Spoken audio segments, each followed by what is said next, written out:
မျိုးထွက်သွားသူ6မျိုးရှိတယ်ပထမတစ်မျိုးကခဏတာထွက်သွားသူဖြစ်တယ်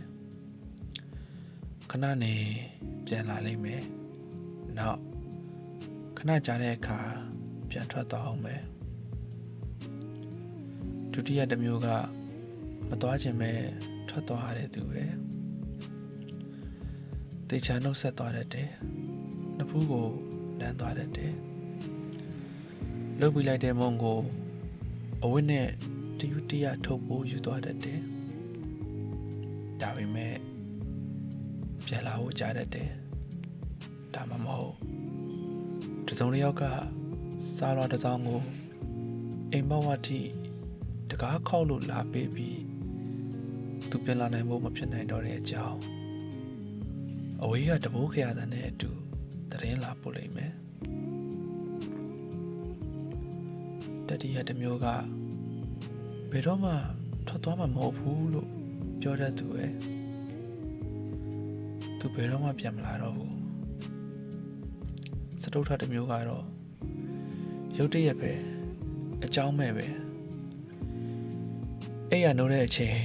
ဘေးမှာကုန်းကွင်းပူလေးခြံထားခဲ့ပြီးပျောက်ကွယ်သွားလိမ့်မယ်ဒါမှမဟုတ်စားတစ်စောင်းလဲခြံရင်ခြံထားခဲ့ပြန်ဦးမယ်အဲ့ဒီစားကလည်းသူ့ကိုလိုက်မရှာပါနဲ့ဆိုတဲ့စားမျိုးပေါ့မမျော်လင့်တဲ့အချိန်မှာသူပြန်လာတတ်တယ်အဲ့ဒီအခါမီးအိမ်ကိုပင့်ပြီးမျက်နှာကိုတေချာကြည့်ရတတ်တယ်ပင်ကူအိမ်တွေကျိုးကျင်နေသလိုတွတ်နေတဲ့အရေပြားတွေကသူဘာသူလဲဆိုတာဘယ်ဒီလို့ဖုံးကွယ်ထားအောင်ပဲထွက်သွားခဲ့စဉ်ကဖက်နှက်ကိုပဲစီးနှင်းသေးဆိုရင်စီးနှင်းတွေကြောင့်သူ့ခြေသေးတွေပုံနေတတ်တယ်မီးတူတူလုံရင်တွတ်ဆုပ်တဲ့စကလုံးတွေနဲ့သူ့အမကိုဝန်ခံပါလိမ့်မယ်